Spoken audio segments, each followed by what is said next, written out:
اچھا، ایسے لوگ جو شوگر کے پیشنٹ ہیں اور روزہ رکھنا چاہتے ہیں، کیونکہ موسٹلی ایسا ہوتا ہے کہ شوگر کے مریض جو ہیں وہ روزہ نہیں رکھ پاتے، لیکن ایسے لوگ جو رکھنا چاہتے ہیں ان کو کیا آپ سجیسٹ کریں گے کہ ان کو اپنی سحری اور افطاری میں کس طرح کی غذا جو ہے وہ استعمال کرنی چاہیے تاکہ وہ روزہ جو ہے اچھے سے نبھا سکیں؟ دیکھیں جی، سب سے پہلی بات تو یہ ہے کہ یہ کہنا کہ شوگر کا مریض روزہ رکھ نہیں سکتا، یہ ویسے ہی آؤٹ آف لاجک ہے۔ وہ اس لحاظ سے آپ پوری دنیا میں ریسرچ کر کے دیکھ لیں، وہاں کی جتنی بھی چیزیں ان کو اکٹھی کر کے دیکھ لیں، ان کے اشاریے جو ہیں وہ آپ کو بتائیں گے کہ پوری دنیا میں شرح اموات جو ہے وہ بسیار خوری کی ہے، اوور ایٹنگ کی ہے، زیادہ کھانے سے لوگ مر رہے ہیں، اور وہ بھوک سے بہت کم آپ کو ملے گا، کیونکہ بیماری کے جو اصل اسباب ہیں آج کل وہ ہم نے خوراک کی اپنی عادات بدل دی ہیں۔ جو ہماری نیچرل عادت ہے کھانے کی وہ صبح اور شام ہے۔ آپ کے اسٹمک کو کوئی 12 گھنٹے کا ریسٹ ہونا چاہیے، 12 کا نہیں کم از کم 8 گھنٹے کا ہو، 8 کا نہیں 6 گھنٹے کا ریسٹ ہو۔ اب آپ نے مریضوں کو کس طرف لگا دیا کہ جی ہر 2 گھنٹے کے بعد کھائیں، آپ کے اسٹمک کو ریسٹ ہی نہیں ہے، اس سے تو آپ کے جسم میں اور بیماریاں پیدا ہو رہی ہیں۔ لہٰذا یہ کہنا ہی وہ لاجک کے خلاف بات ہے کہ جی وہ روزہ رکھ نہیں سکتا۔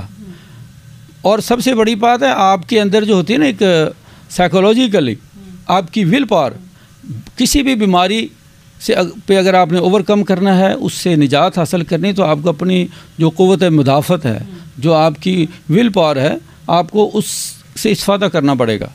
تو جو لوگ یہ فیصلہ کرتے ہیں کہ ہم نے روزہ رکھنا ہے، الحمدللہ وہ روزہ رکھتے ہیں اور بڑا اچھا نبھاتے ہیں۔ اور جو لوگ اس وسوسے میں، اس وہم میں اور خوف میں پڑ جاتے ہیں، وہ تندرست بھی روزہ نہیں رکھ پاتے، وہ ان کے اندر عجیب قسم کے خوف ہے، جی ڈی ہائیڈریشن ہو جائے گی، کڈنی کا مسئلہ بن جائے گا۔ تو بات یہ ہے کہ آپ کے اندر روزہ رکھنے کا شوق کتنا ہے۔ تو جہاں تک یہ والی بات ہے کہ توانائی والی بات ہے، جیسا کہ ہم نے پہلے بتایا آپ کو، بادام والا معاملہ، بادام آپ استعمال کر سکتے ہیں، کشمش استعمال کر سکتے ہیں۔ اسی طرح اگر بادام استعمال نہیں کر سکتے، رات کو سوتے وقت دودھ میں بادام روغن کے 2 یا 4 چمچ ملا کے استعمال کریں، اولیو آئل کا استعمال کریں۔ تو یہ وہ چیزیں ہیں جو فوری آپ کے جسم کو توانا بھی کرتی ہیں۔ اسی طرح جو لوگ اس میں انسولین پہ ہوتے ہیں، اگر وہ دودھ میں کھجور پکا کے استعمال کریں تو اس سے بھی آپ کو فوری توانائی ملتی ہے۔ اسی طرح ابلا ہوا انڈا ہے، وہ آپ کی توانائی کو بحال کرتا ہے۔ دار چینی کو دودھ میں پکا کے پینا، یہ بھی آپ کے توانائی کو بحال کرتا ہے۔ اس طرح کی ہماری نیچرل اتنی ریمیڈیز ہیں، اگر آپ اس پہ فوکس کرتے ہیں تو الحمدللہ آپ کی کھوئی توانائی بحال بھی ہوتی ہے، اور شوگر کے جو اثرات ہیں ان سے آپ کی حفاظت بھی ہوتی ہے۔ بالکل ڈاکٹر صاحب کی اس بات سے بالکل میں متفق ہوں، کیونکہ میں نے خود ایک ایکسپیرینس کیا ہے۔ میرے فادر بھی جو ہیں وہ شوگر پیشنٹ ہیں، لیکن ماشاءاللہ اللہ تعالیٰ خیر و عافیت رکھے، ایک روزہ بھی وہ نہیں چھوڑتے۔ بالکل ان کی بات ٹھیک ہے کہ آپ کی اپنی سوچ سے وابستہ ہے یہ روزہ کہ ہم رکھ سکتے ہیں یا نہیں رکھ سکتے۔ اچھا ڈاکٹر صاحب، بہت سے ایسے ہوتے ہیں فیمیلز ہیں جو روزے میں کی حالت میں چاہتی ہیں کہ ان کا ویٹ جو ہے وہ ریڈیوس ہو جائے اور اسکن بھی گلو کرے، ان کے بال بھی اچھے ہو جائیں، تو ایسے لوگوں کو آپ کیا سجیسٹ کرنا چاہیں گے؟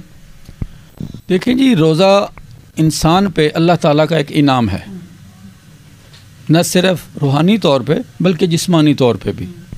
تو جب ہم بھوک کی حالت میں ہوتے ہیں، پیاس کی حالت میں ہوتے ہیں، تو ہمارے جسم کے اندر جو اضافی چربیاں ہوتی ہیں، جو فاضل مادے، جو ایسے ٹاکسن جو ہمارے جسم کے لیے نقصان دہ ہوتے ہیں، وہ دوبارہ برن ہو کر، یعنی اس ایک پروسیس میں آتے ہیں جو ہمارے جسم کو توانائی مہیا کرتے ہیں۔ تو اس طرح یہ ایک نیچرل ہے کہ آپ کا جسم جو ہے وہ سمارٹ ہوتا ہے، آپ کے جسم سے آلائشیں ختم ہوتی ہیں، آپ کا موٹاپا ختم ہوتا ہے۔ لیکن جہاں پہ کچھ لوگوں کے اندر موٹاپا بڑھنے کا ایک میکینزم ہوتا ہے، اس سے بچنے کے لیے یہ ہوتا ہے کہ آپ اپنے میٹابولزم کو بہتر کریں۔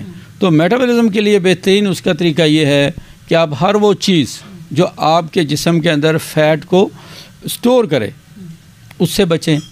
چکنائیاں ہیں، یہ جس طرح آج کل فاسٹ فوڈ ہے، بیکری کی چیزیں ہیں، کولڈ ڈرنکس ہیں، زیادہ سونا جو ہے یہ بھی ایک موٹاپے کی وجہ ہے۔ زیادہ کھانا نہیں، زیادہ سونا، اور زیادہ سوچنا جو ہے، جسے کہتے ہیں بہت زیادہ جو لوگ انڈر سٹریس رہتے ہیں، تو جب انڈر سٹریس رہتے ہیں تو اس سے آپ کو نا جی بھوک، سیروٹونن مادہ جو ہے اس کی طلب زیادہ ہوتی ہے آپ کے جسم میں نا، بھوک خوراک کی۔ تو جب آپ خوراک زیادہ کھاتے ہیں تو لامحالہ وہ آپ کے جسم میں کہیں نہ کہیں سٹور ہوگی۔ تو لہٰذا موٹاپے سے بچنے کے لیے سب سے پہلے تو یہ ہے کہ آپ صبح جو سحری میں سادہ روٹی استعمال کریں، اور دہی جو ہے وہ بغیر چینی کے، آپ جو وائٹ شوگر ہے اس کو اپنے مینیو سے نکال دیں۔ شکر استعمال کر لیں، شکر بھی، لیکن بہتر یہی ہے کہ آپ جو کاربوہائیڈریٹس جو ہیں ان کی کم سے کم مقدار استعمال کریں. تو اس کے بعد شام کی جب افطاری جب کریں گے تو اس میں بھی آپ سادہ پانی ہو، روٹی ہو، 2-4 کھجوریں ہوں، یا اسی طرح آپ دیسی مرغا ہے وہ ابلا ہوا گوشت ہو، کیونکہ جب جسم میں زیادہ چکنائیاں ہوتی ہیں، جو فیٹس ہوتی ہیں، تو وہاں پہ آپ کو پروٹین کا زیادہ استعمال کرنا چاہیے. جب زیادہ پروٹین ہوگی تو آپ کی چکنائی جو ہے وہ برن ہو کے جسم سے خارج ہوگی.